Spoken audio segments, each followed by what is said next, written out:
Post-harvest losses have been said to be a major problem that Nigeria has dealt with estimates suggesting that over 40% of Nigeria's agricultural produce is reportedly lost annually due to inadequate storage and transportation facilities. And joining me now to discuss how we can address the issue of post-harvest losses is the Chief Executive Director at the Nigerian Stored Produce Research Institute, Professor Lateef Sanni. Thank you, Prof, for joining us on Business Daily. Thank you very much for this opportunity. Okay, Prof, let's just start off with you, providing us with an overview of the current state of post-harvest losses in Nigeria, particularly in terms of how much of an impact it can have on food security. Well, I want to thank you for this opportunity. When we talk of post-harvest losses, we're talking of losses that occur immediately after you harvest agricultural produce. And you know that Nigeria, we are very sad in high production of root and tuber crops, which we are the highest producer of cassava in the whole world, almost 65 million metric tons. Yam is about 25 to 26 million metric tons. Ginger and some other things. But these are highly perishable products. By the time after harvest, there is going to be a lot of physiological reactions if you do not process them or store them appropriately. For root and tubers, the losses ranges between 20 to 40% of our annual produce. For vegetables, it's almost 50% or 60%. For cereals like rice and co, it's about 17 to 20% losses. So if you quantify it in terms of monetary values, we are talking of billions that we are wasting every day of our life as a nation. And that's why the positioning of Mr. President on the issue of storage facilities, processing, commodity exchange, and some other actions that honorable ministers are trying to do to be able to reduce the losses.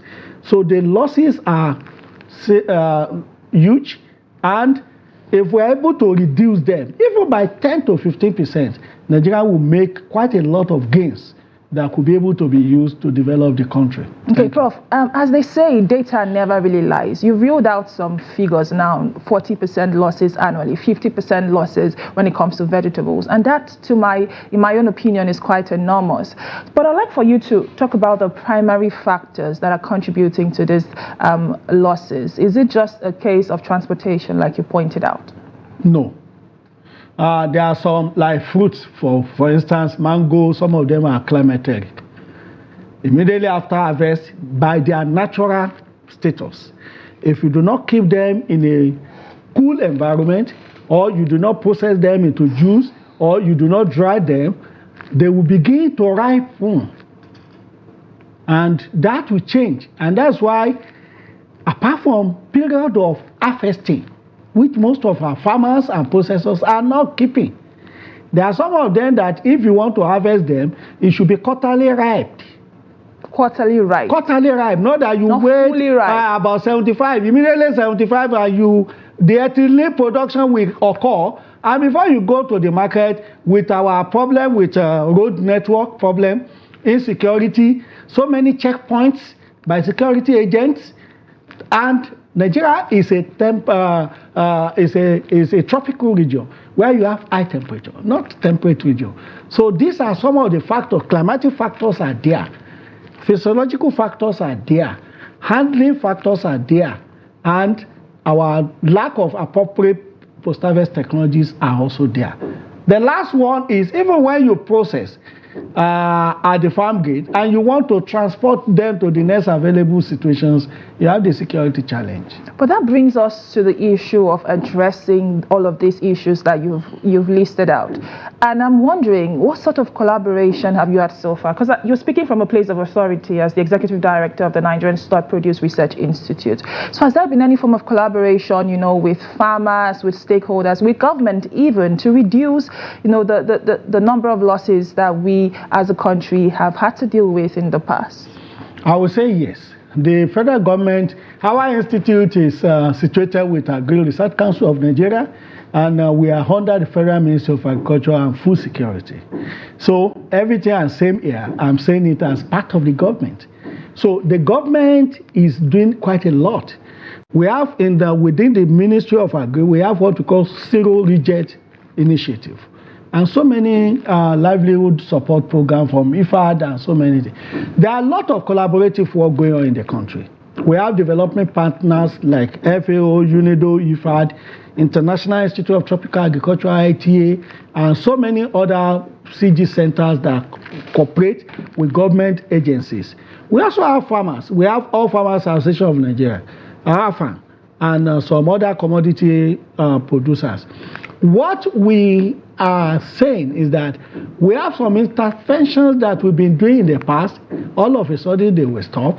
We will start again, and those things. And these are the areas where we can be continuous in our interventions. If we can allow the private sectors to lead all of us, then we'll be able to sustain this issue of post-harvest losses. For instance, the cold chain now, there is another evolution that is coming on board. Most people in Nigeria knows that we have cold chain for fish and for ice cream. Now, I'm happy to say that cold chain technology is now moving up for storage of tomato, carrot, cabbage, and all those things. So, and these are situated or initiated by development partners, the Germans, the Switzerland colleagues in the country. And we have about 10 to 15 of that now that are moving up. We have one in Mile 12 by Ekotutu. So what is it doing? The farmers in the market, once they are unable to sell their produce, they take it to the cold chain. And they pay about 500 naira, 400 naira per whatever kg. And affordable samples. Affordable samples. But that is very small as a nation. Nigeria, we have almost 774 local government. My dream is to have such nothing less than 10 per local government of cold chain in all the local governments in the country. That will take care of the vegetables and all other things. As an institute, we have developed what we call parabolic solar dryer. That is now responding to the climate issue, variability, and environmental. You have a solar system that is also affordable by the farmers group or cooperative or clusters that they can use to dry some of these produce. And these are some of the interventions. So at the government level, we have. The only thing is, how do we make sure we create that awareness, transfer the technology to the end users? This is where all of us need to come together, even the private sectors. It's only in this country that private sectors are not funding extension and advisory activities. Private sectors still want government to do everything. I say no. Everybody needs to work together. Indeed, it is important that all of these people come together, like you've said, in collaboration. But Prof, let's speak to, technology. You've touched a bit on, the technology that has been introduced towards addressing the problems of post-harvest losses. But then in doing my research, I got to find out that the technology has gone so far to the extent that we also have, farmers using AI, artificial intelligence, nanotechnology, and all of that. I would like to hear from you. Are those mechanisms or are those approaches that Nigeria has started to use? I'm curious. Is Nigeria using, AI towards addressing problems? No. They are still at the pilot level. Artificial intelligence, what are we talking about? We are talking of remote sensing. We are talking of making sure that you create opportunity of traceability, and you create opportunity of sorting, first in, first out. And if you have clusters of suppliers, how do you know which one will supply first that you need to sell to the next available markets? So these are some of the information communication technologies that are being deployed now.